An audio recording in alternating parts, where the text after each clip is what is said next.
ஆண்டவராகிய நம் இயேசு கிறிஸ்து நம்முடைய வாழ்க்கையிலே வேதத்தின் மூலமாக நம்மோடு பேசுகிறவர். அவர் எதை பேசினாலும் அதில் ஒரு நோக்கம் இருக்கும். நோக்கம் இல்லாமல் எதையுமே அவர் பேசுறது கிடையாது. இந்த நாளிலும் ஒரு அழகான ஒரு காரியத்தை பார்க்க போறோம்.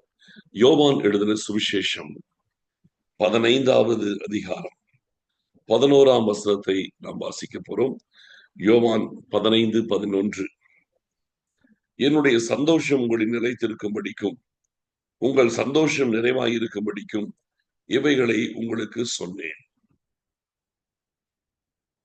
என் சந்தோஷம் உங்களில் நிலைத்திருக்க, அதாவது இயேசு கிறிஸ்துவுடைய சந்தோஷம் நமக்குள் நிலைத்திருக்கும்படிக்கும், அந்த நம்முடைய சந்தோஷம், உங்கள் சந்தோஷம் அது நிறைவாய் இருக்கும்படிக்கும் இவைகளை உங்களுக்கு சொன்னேன். ஆண்டவராக இயேசு கிறிஸ்துவுடைய சந்தோஷம் நமக்குள் நிலைத்திருக்க வேண்டும். அந்த சந்தோஷம் நமக்குள் நிறைவாய் இருக்கணும். இதுக்குதான் சொன்னேங்கிறார். அப்ப ஆண்டவருடைய நோக்கம் பாருங்க எவ்வளவு அழகா இருக்குல்ல. நம்ம சந்தோஷமா கூட நினைக்கிறார். எப்படிப்பட்ட ஒரு சந்தோஷம்? அவருடைய சந்தோஷம் இல்ல, உலகத்தின் காரியம் அல்ல, அவருடைய சந்தோஷம். அது நமக்குள்ள நிலைச்சிருக்கணும். சும்மா அப்படி வந்துட்டு போற மாதிரி இருக்கக்கூடாது. நீங்க உலகத்துல பாத்தீங்கன்னா சந்தோஷம் எப்படி பலவிதமான சந்தோஷம் இருக்கு. பாவ சந்தோஷம் ஒன்று இருக்கு. பாவம் செய்கிறவர்களுக்கு பாவத்துல ஒரு சந்தோஷம் இருக்கு. அதாவது எபிரேயர் 11ஆம் அதிகாரம் 25வது வசனத்துல பாத்தீங்கன்னா, இந்த உலகத்தின் எகிப்தின் பாவ சந்தோஷத்தை மோசையானவன் தான் வளர்ந்து பெரியவனான போது இந்த உலகத்தின் பாவ சந்தோஷத்தை அனுபவிப்பதை பார்க்கிலும் தேவனுடைய ஜனங்களுடைய துன்பத்தை அனுபவிப்பதையே அவன் தெரிந்து கொண்டான். பாவ சந்தோஷம், அதாவது உலக களியாட்டுகள், உலக போதை வஸ்துக்கள், உலக விதமான காரியங்கள், உலக பாவங்கள், இப்படி பல விஷயமான காரியம். அதிலே ஒரு மனுஷனுடைய வாழ்க்கை கொஞ்சம் சந்தோஷம் வரும் இல்லையா? அந்த சந்தோஷம் என்பது அது தற்காலிகமானது. எகிப்தின் பாவ சந்தோஷம். அப்ப அந்த எகிப்திலே எல்லா விதமான பாவங்களுக்கும் அந்த இடத்துல இடம் இருக்கிறது. அப்ப அந்த எகிப்தினுடைய அந்த பாவ சந்தோஷத்தை அவன் அனுபவிப்பதை அவன் விரும்பவில்லைன்னு போட்டிருக்கு. தேவனுடைய ஜனங்களுடைய துன்பத்தை அனுபவிப்பதை அவன் தெரிந்து கொள்கிறான். அப்ப பாவ சந்தோஷம் ஒண்ணு இருக்குது. ரெண்டாவது உலக சந்தோஷம் ஒண்ணு இருக்கும். உலகத்துல ஏதோ ஒரு பொருளை நீங்க விரும்புறீங்க, அந்த பொருள் உங்களுக்கு கிடைச்சிருச்சு சரியா? ஏதோ ஒரு துணியோ அல்லது ஏதோ ஒரு காரியம் நீங்க விரும்புறீங்க, அது உங்களுக்கு கிடைச்சிருச்சு.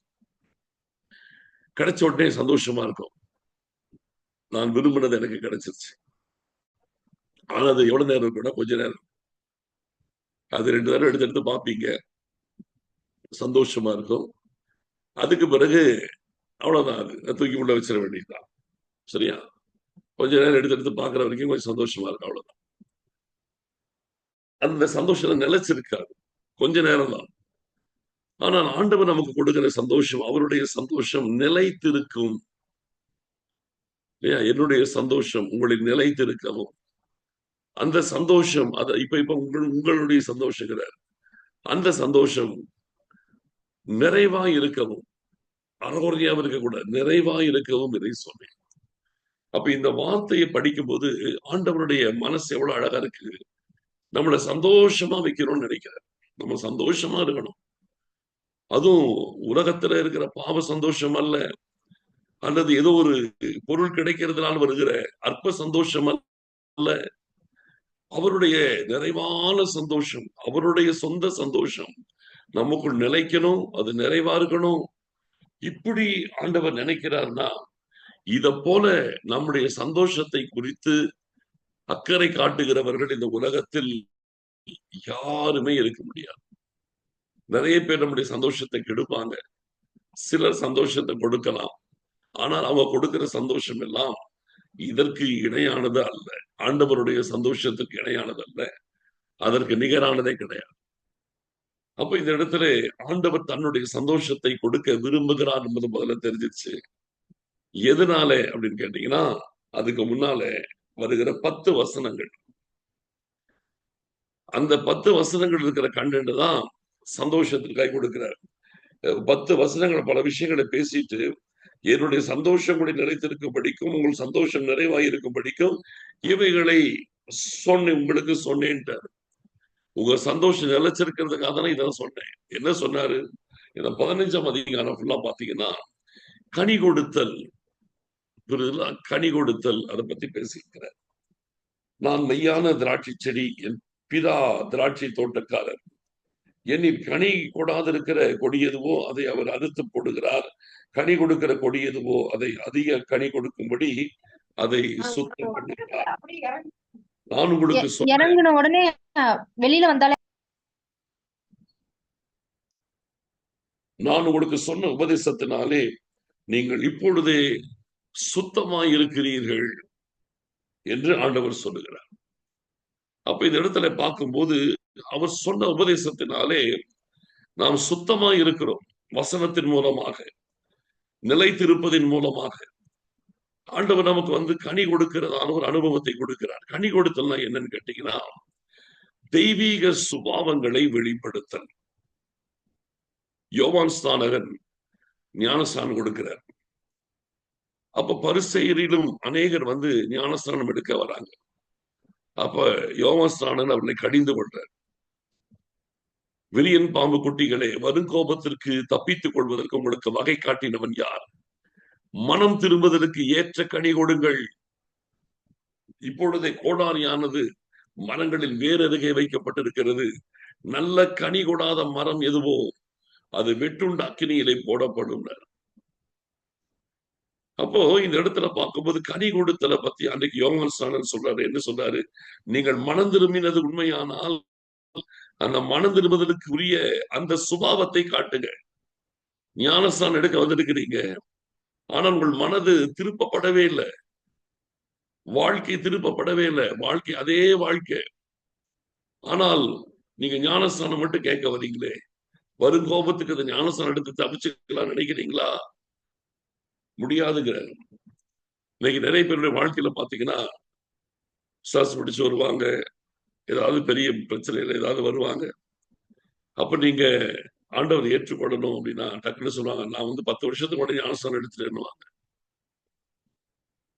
நம்ம ஒண்ணு சொன்னா அவங்க வேற ஒண்ணு சொல்லுவாங்க. நான் 5 வருஷத்துக்கு முன்னாடி ஞானஸ்தானம் எடுத்துட்டேன், நான் 10 வருஷத்துக்கு முன்னாடி ஞானஸ்தானம் எடுத்துட்டேன், அதை பேசுவாங்க. ஞானஸ்தானம் அவர்கள் எடுத்ததற்கும் அவருடைய வாழ்க்கைக்கு சம்மந்தமே இருக்காது.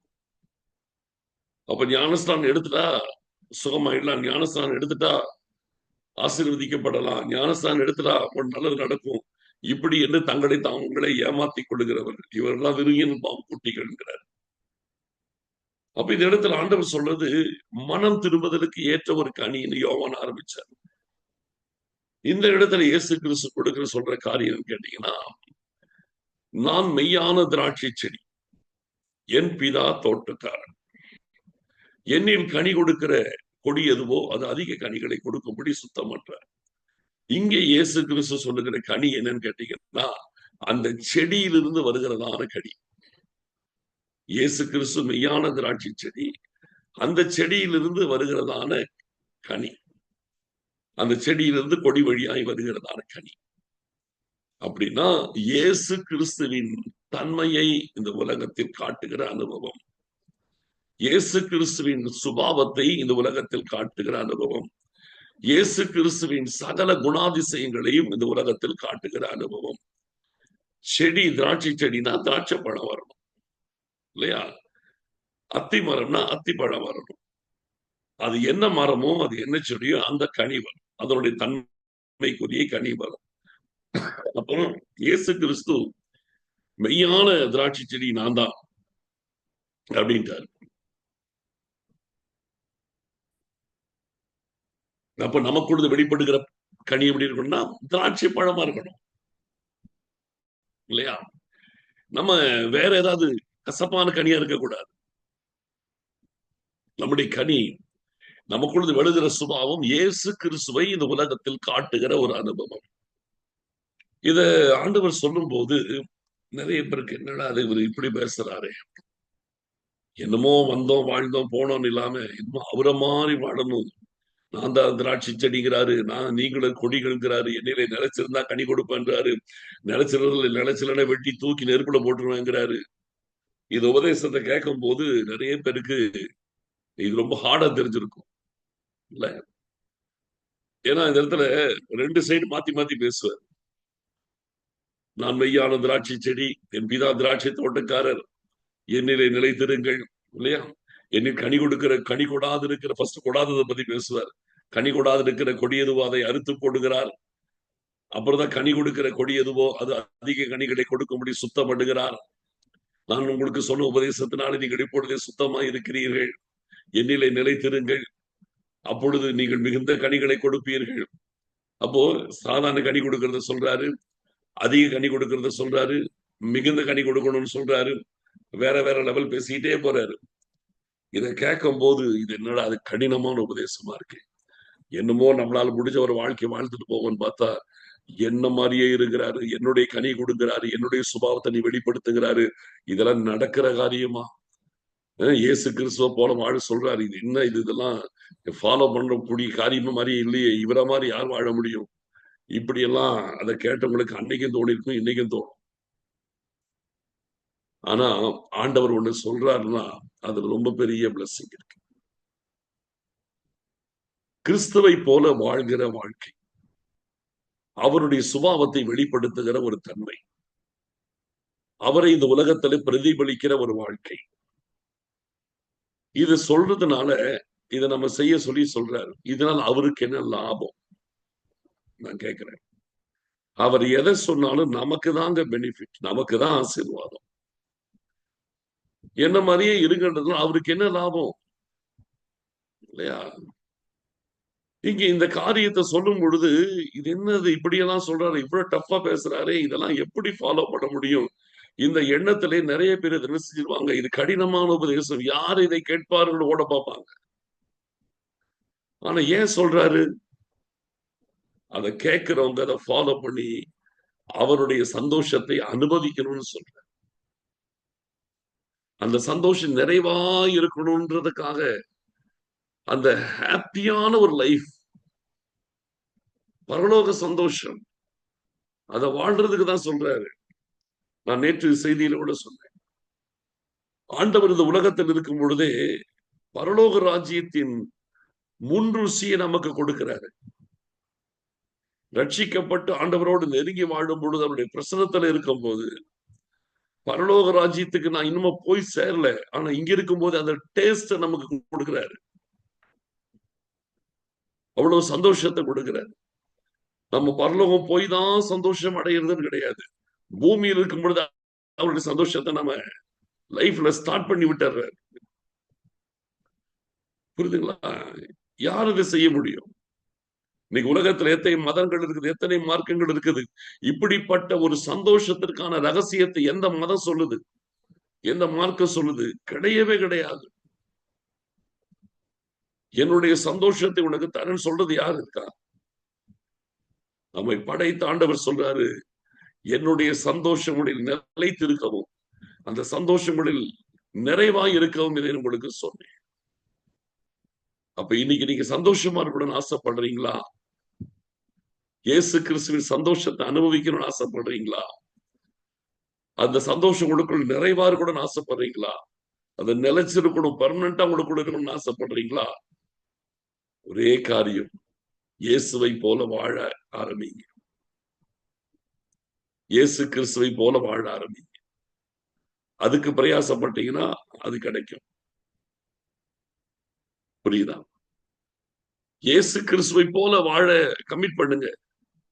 பைபிளை படிங்க, இயேசு கிறிஸ்துவ பாருங்க, அந்த வாழ்க்கைக்குள்ள வாங்க, சந்தோஷமா இருப்பீங்க. எப்படிப்பட்ட சந்தோஷம்? இயேசு கிறிஸ்துவின் சந்தோஷம்.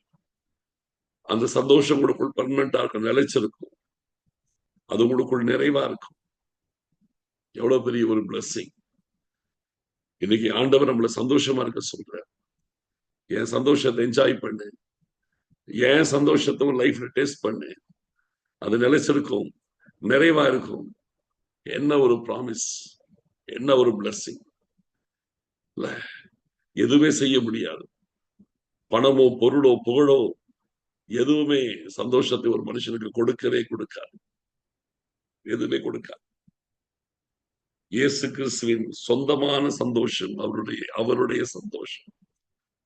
இன்னைக்கு அதற்கான காரியத்தை தான் இன்னைக்கு காலையில கர்த்தர் நமக்கு சொல்றாரு. என்ன மாதிரி வாழ்ந்து என்னுடைய சந்தோஷத்தை இந்த உலகத்திலேயே டேஸ்ட் பண்ணுங்கிறார். அது நிலைச்சிருக்கும், நிறைவாய் இருக்கும். அந்த வாழ்க்கைக்கு தான் கர்த்தர் நம்மளை அழைக்கிறார். வேதனை உள்ள வாழ்க்கை எதுக்கு? துக்கமான வாழ்க்கை எதற்கு? கசப்பான வாழ்க்கை எதற்கு? இல்லையா? எதுக்கு இந்த உலகத்துல அப்படி பாடுபடுறீங்க? சந்தோஷமா இருங்க. என்ன மாதிரி வாழ்ந்தீங்கன்னா அது உங்களுக்கு ஆட்டோமேட்டிக்கா உங்களுக்கு வரும்ன்ற. இன்னைக்கு இதுக்கு பிரயாசப்படுவோம். எது கிடைக்கணும்னா எப்படி இருக்கணும்ன்றது ஆண்டவர் சொல்லி கொடுக்கிறாரு. அவரை போல வாழ்க்கை அவருடைய சந்தோஷத்தை உங்களுக்கு கொடுக்கும். அதனால இந்த நாளிலே நல்லா பைபிளை படிச்சு அதை ஃபாலோ பண்ணி இயேசு கிறிஸ்துவை போல வாழ இன்னையிலிருந்து ஸ்டார்ட் பண்ணுங்க. அவருடைய சந்தோஷத்தை லைஃப்ல நீங்க நிறைவாய் அனுபவிங்க. ஜெபிக்கலாம். ஸ்தோத்திரிக்கிறோம் ஆண்டவரே, எங்கள் அருமையான பரிசுத்தமுள்ள பிதாவே. எங்கள் இயேசு ராஜா, எங்களுக்கு என்ன அழகான ஒரு காரியத்தை கற்றுக் கொடுக்கிறீங்க. உங்கள் சந்தோஷம் எங்களுக்குள் நிலைத்திருக்கவும், அது எங்களுக்குள் நிறைவாய் இருக்கவும், உங்களுக்காக வாழ்ந்து, உம்மை போல வாழ்ந்து, உம்முடைய சுபாவங்களை வெளிப்படுத்தி கனி கொடுக்கிற அந்த ஜீவிதத்திற்குள் எங்களை கொண்டு வரீங்க அப்பா. நீங்க மெய்யான திராட்சை செடி, உங்களிலே இணைந்திருக்கிற கொடிகள் நாங்கள். அதிலிருந்து வெளிப்படுகிற கனிகள், அந்த செடியின் தன்மைதான் அந்த கனியிலே வெளிவருகிறது.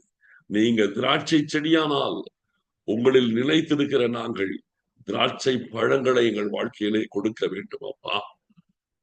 எங்கள் ஆண்டவராகிய கர்த்தர் எங்கள் சந்தோஷத்தின் மேல் எவ்வளவு அக்கறை உள்ளவரா இருக்கிறீங்க. நாங்க சந்தோஷமா இருக்கணும்னு எவ்வளவு ஆசைப்படுறீங்க. அது நிறைவாய் இருக்கணும்னு நினைக்கிறீங்க. உங்க சந்தோஷத்தோடு இந்த உலகத்திலேயே நாங்கள் பரலோகத்தின் ருசியை அனுபவிக்க வேண்டும் என்று நீங்க விரும்புகிறீங்க. அது நிறைவாய் இருக்க எங்களுக்கு கிருபை செய்யுது. அதற்காக ஸ்தோத்திரம். இந்த வசனத்தை ஒவ்வொருவரும் கேட்டவர்களாய் மாத்திரமல்ல, இதை அனுபவத்திலே ஒவ்வொரு நாளிலும் இன்று முதல் பார்க்க ஒவ்வொருவருக்கும் கிருபை கொடுக்கப்பா. ஒவ்வொருவருக்கும் இந்த வார்த்தைகளை கேட்கிற அத்தனை பேருக்கும் இதன்படி நடக்கக்கூடிய கிருபையை பலத்தை கொடுத்து நடத்துங்கப்பா. ஆசீர்வதிங்க, காத்துக் கொள்ளுங்க, நடத்துங்க, மகிமைப்படுங்க. துதிகன மகிமை யாவும் நாங்கள் உமக்கு செலுத்துகிறோம். இயேசு கிறிஸ்துவின் மூலம் ஜெபிக்கிறோம் நல்ல பிதாவே, ஆமென். என் ஆத்துமாவே கர்த்தரை ஸ்தோத்திரி, என் முழு உள்ளமே அவருடைய பரிசுத்த நாமத்தை ஸ்தோத்திரி. என் ஆத்துமாவே கர்த்தரை ஸ்தோத்திரி, அவர் செய்த சகல உபகாரங்களை மறவாதே. ஆமென், ஆமென், ஆமென். கர்த்தர் தாமே ஒவ்வொருவரையும் ஆசீர்வதிப்பாராக. இன்று இரவு